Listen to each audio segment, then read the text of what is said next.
Hi YouTubers, hi, I'm back on the 22 books of 2022, and can I just say, before I do this, how goddamn talented is Mackenzie Crook? This man is so talented, I need to take a nap. I'm exhausted just thinking about him, okay? Because he is incredible. Now, I've loved Mackenzie Crook since for years.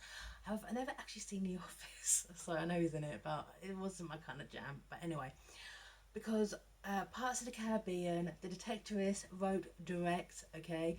Wurzel Gummidge wrote direct and starred. He's Wurzel Gummidge, okay. Wrote direct and starred as Wurzel Gummidge, honestly. And if you watch the new Wurzel Gummidge, I absolutely loved it. Doesn't take anything away from John Pertwee, okay, his rendition of Wurzel Gummidge. It's just like a different interpretation, and it's wonderful, honestly. So I love Mackenzie Crook, and Parts of the Caribbean, he plays Pinchetti, and get some of the best lines. The best one is the second one, where he sits there and he's like on the sand, and he's like, "Well, he wants the heart for this, and he wants the heart for that, and she wants the heart, okay." And he's way more intelligent what he comes across, okay. Oh, and a bit in the second one, okay. To Free Calypso, talk to her as you would a lover. Okay, I love Mackenzie Crook. Okay, am I biased? Yes, my darlings, I am. It's my YouTube channel. I have a right to be biased. I'm Cryptic Charm and I'm biased. Okay, so I had no idea I wrote a kids book. I found it in some charity shop. Okay, Oxfam. It was 99p. So let me review this book. You're gonna love it. Okay. What if these creatures really do exist? After a huge storm, Asa Brown finds something strange in his garden pond. It looks and moves like a giant dragonfly, but in fact it's something quite extraordinary. Could it be real? Asa's discovery leads him on an expedition to Windvale Moor, and what he finds will change his life forever. The Windvale Sprites by Mackenzie Crook, with illustrations by the author. Illustrations by the author! And they're wonderful illustrations. Look at that! He illustrated that. That's his. Yes, this book came out again like 2012, okay, and I love how it opens because this book is set in 1987, okay. Now I know this because how it opens, okay, right. When I was a boy, there was a man by the name of Fish whose job it was to tell us his weather predictions. Mr. Fish was good at his job, and though he never claimed to be 100% accurate, we trusted his forecast and adjusted our clothing accordingly. That was until one day when a woman phoned Mr. Fish in his place of work and told him that she suspected a hurricane was on the way. Mr. Fish took this badly. None of his machines had spotted a hurricane, and as some of the best and most expensive machines in the country, he had to. People trusted him. So he went on television, not only told us, but the woman had predicted, but dismissed it with a scoff. Okay? Right. Only to be woken by a monster. To this day, Mr. Fish claims the storm had ripped across the country was technically not a hurricane, but I reckon it was. The next morning, the whole country was devastated. That was 1987. I remember the Great Storm of 1987. Now, first of all, it was a storm, not a hurricane. But of course, we were not prepared for this. And also, Michael Fish is a presenter, he's not a meteorologist. He was going on the information that he was given, okay, by the actual meteorologist. They said no hurricane. They didn't really predict a storm. Okay, it felt like it came out of nowhere. I remember this. I remember because my bedroom, my bunk bed, was right next to the window. I remember looking out my window at stupid o'clock in the morning and basically seeing stuff just fly down the street. In my back garden, my apple tree, okay, it was snapped in half, okay, and the windows were bouncing. It was actually for a 7-year old. It was actually quite thrilling, okay, because you never seen anything like that. But anyway, but within this hurricane, Asa Brown, his school is closed, and he's walking around, and he finds a fairy. He finds a dead fairy in a pond. Right. Okay. It's dead, but I'm almost certain I found a real life dead fairy. It suddenly all makes sense. This is what fairies are.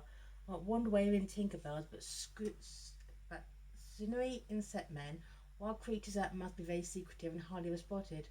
This one must have blown in the hurricane from the remote place where he lived and ended up in my fish pond. And he puts it in a box, okay? And because he's got like rigor mortis, and he buries the box, and then it actually goes missing, okay? And one thing I love is normally on these kind of journeys, the lead character, which is Asa Brown, would have recruited all his friends, kind of them involved. No, everything is from Asa's point of view. Everything, this is his journey.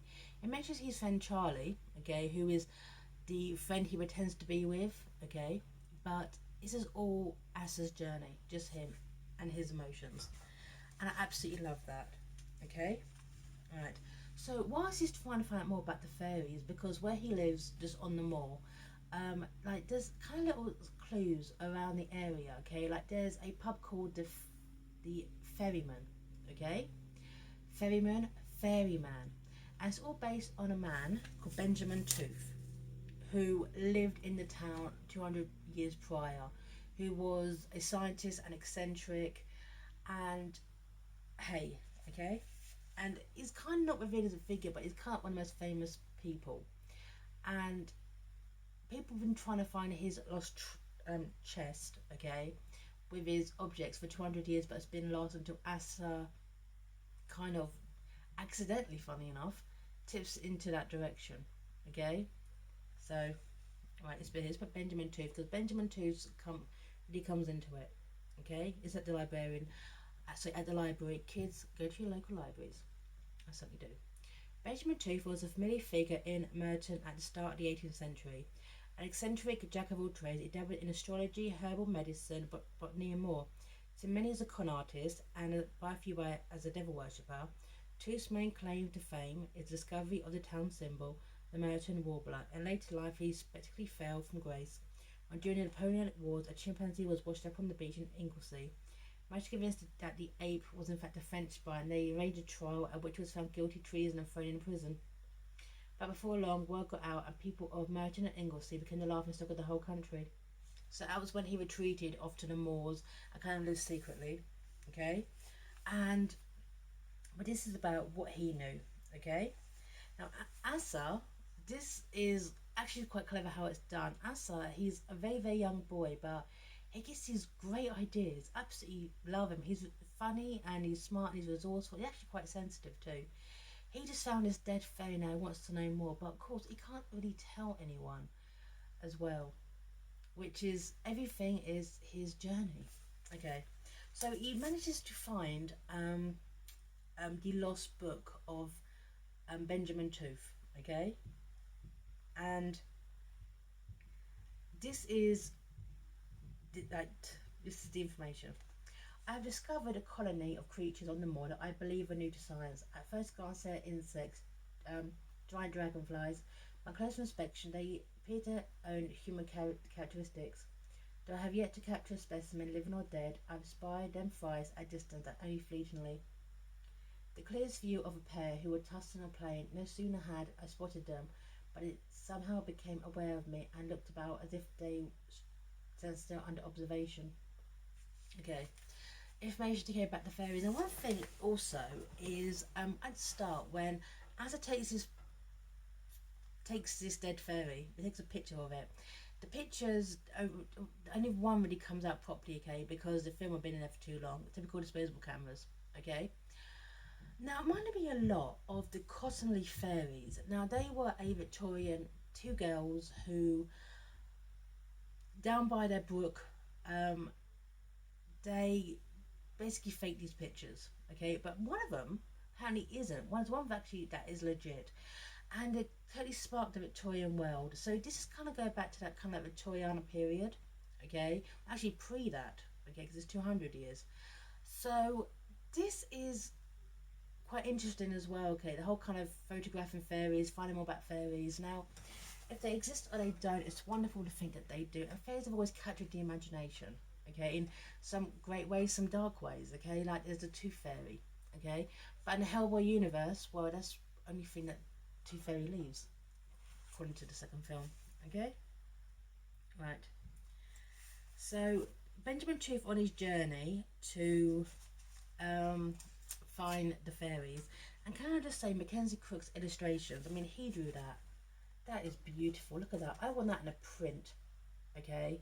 That illustration is stunning, right?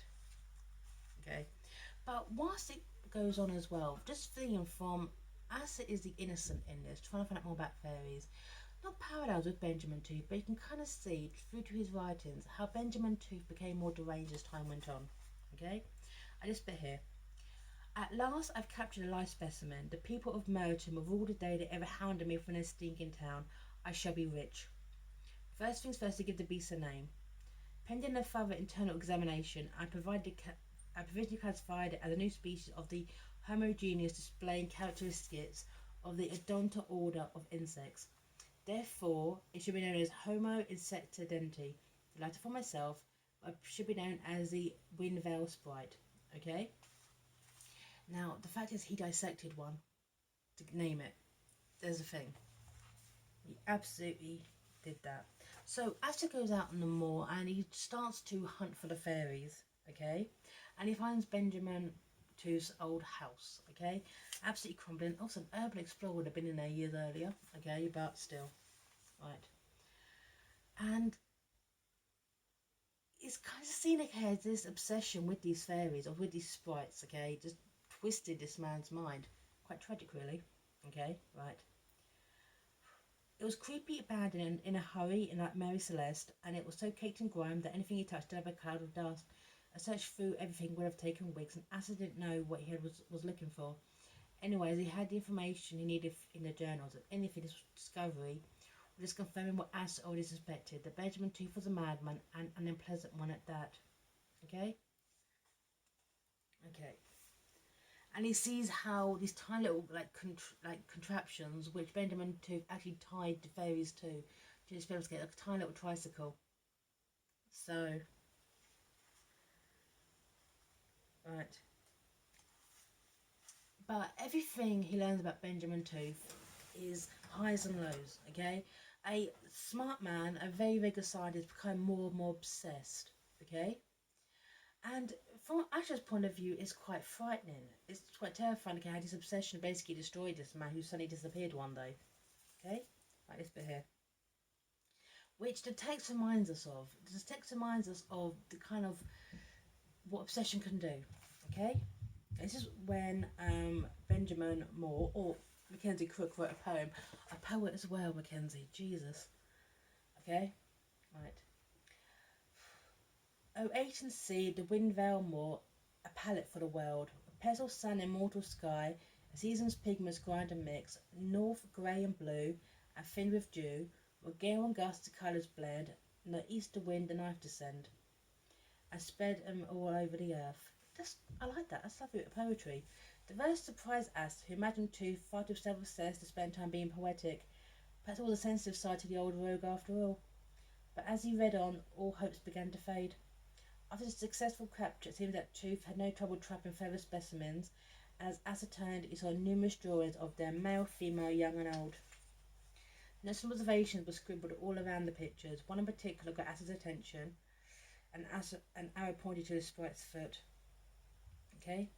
All are equipped with vicious sting, and I experienced many times to the detriment of my poor nerves.